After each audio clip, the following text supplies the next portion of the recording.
So hello dear student, কেমন আছো? I hope প্রত্যেকে ভীষণ ভালো আছো। স্ক্রিনের ওপর একটা কোশ্চেন দেখা যাচ্ছে। যে কোশ্চেনটা কি বলেছে সেটা প্রথমে আমরা মন দিয়ে পড়বো এবং তারপর অঙ্কটা করব। ওকে, কি বলেছে দেখো।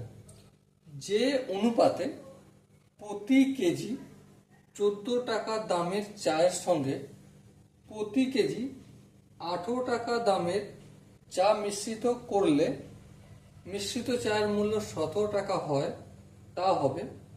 অপশন এ আছে 1:3, অপশন বি আছে 2:3, অপশন সি আছে 3:1 এবং অপশন ডি আছে 1:1।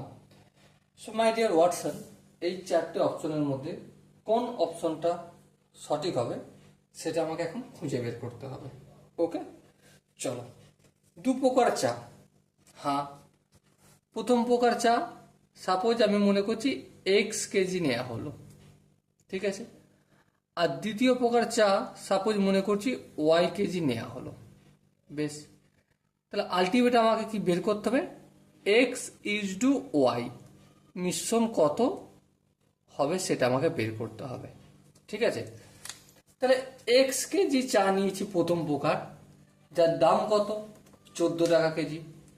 তাহলে 14 টাকা কেজি যদি দাম হয় তাহলে এক্স কেজি চায়ের দাম কত?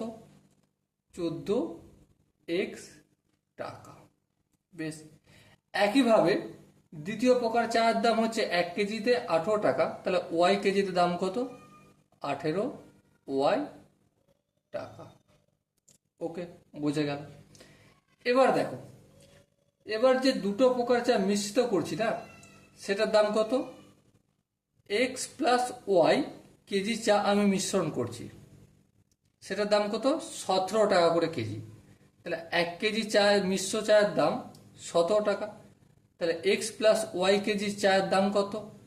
Obviously 17 into x plus y. Okay, এবার একটা শর্ত লিখছি। শর্ত কি? 14x প্লাস 18y মানে কি?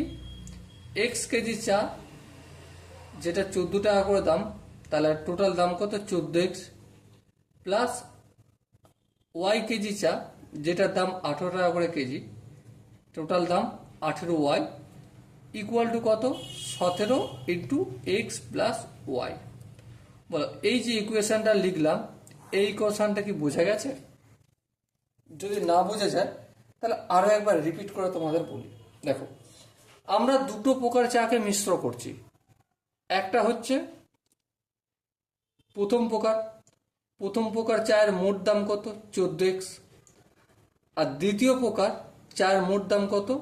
18y। সমান সমান এই যে এক্স প্লাস ওয়াই মিশ্র চা করেছি না, এর দামটা কত হতে হবে? 17 হতে হবে। বাস, এবার আমি সিম্পলি একটা ক্যালকুলেশন করব। 14x plus 18y equal to 17 সঙ্গে এক্স যদি গুণ করি 17x, 17 সঙ্গে ওয়াই গুণ করলে প্লাস 17y।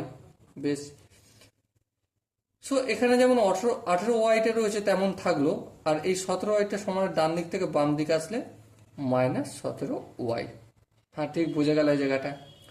এবার দেখো, এখানে দেখো 17x আছে থাকলো, আর এখানে যে 14y আছে এটা সমানে বাম দিক থেকে ডান দিকে নিয়ে গেলে -14x হলো।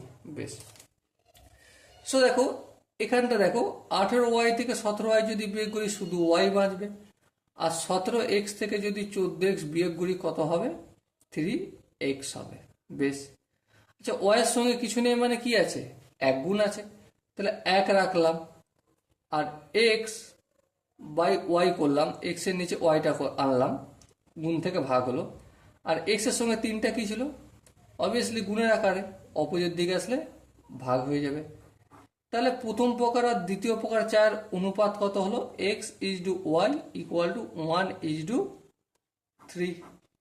ওকে, সো মাই ডিয়ার ওয়াটসন, এখানে যে চারটে অপশন আছে তার মধ্যে option A 1:3 is the right answer. I hope প্রত্যেকে বুঝতে পেরেছো প্রতিটা স্টেপ। যদি কোনো স্টেপে কোনো জায়গায় তোমাদের কনফিউজ আসে যে দাদা এই জায়গাটা বুঝতে পারলাম না, এই জায়গাটা আরেকটু এলাবোরেট করলে ভালো হতো, কমেন্টে জানাও। ওকে, চলো দেখা হচ্ছে পরের সেশনে। ততক্ষণ পর্যন্ত ভালো থেকো, সুস্থ থেকো এবং জয় হিন্দ।